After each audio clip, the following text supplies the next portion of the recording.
upang sa patuloy ni San Vicente ang patron, makamukha nila ang tungkulin tulungan ng mga magulang sa pagtubos sa kanilang mga pinakamananayan. Panalangin tayo sa Panginoon. Panginoon, pinigyan mo kami.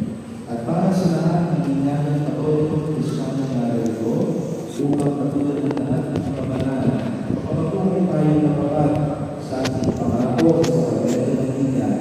Manalangin po tayo sa Panginoon. Panginoon, pinigyan mo kami. Ama namin makapangyarihan kung sa trono ng mahal sa amin, kaya sunod mo ang iyong anak upang kami nasalita sa pangingin ng sana ay mabigyan ng kaya. Sa tanda ng krus na nanawarin mo ng mga batang pininagan, ay maging malaya sa pagkakilig ng bunga ng pagsuway ng iyong kapapog ng tao. Natugan naman sila ng Espiritu Santo upang ang mga pininagan ay mapuspos ng tiba at huling pagkakulang ng kumanak. Hinihiling namin ito sa pamamagitan ni Yesu Cristo, kasama ng Espiritu Santo, bangka sa walang hanggan. Amen.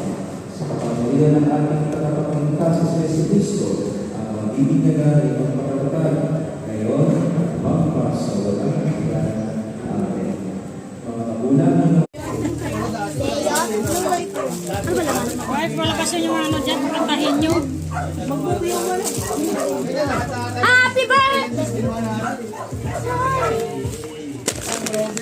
Kasi tika mo, alikabukal na. Dumi na, uwi na yan. Ayan, number 1. Number 1 na siya, te. Mabas mo lang nakuha. Hindi. Lele, ano wala number 1 na siya? Naksi, ano ang mag-blow si Says? Hindi ko po. Ay, may gift siya. Kanina Dito nga ako. Dali, ano yun natin? Kantahan natin si Says. Nasaan? Inutusan lang. Be, ito ba?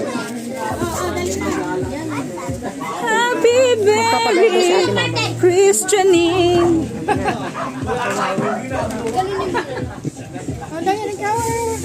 Oy, Ryan! Kakantahan na yung anak ko ng happy birthday. Ano ka pa rin dyan?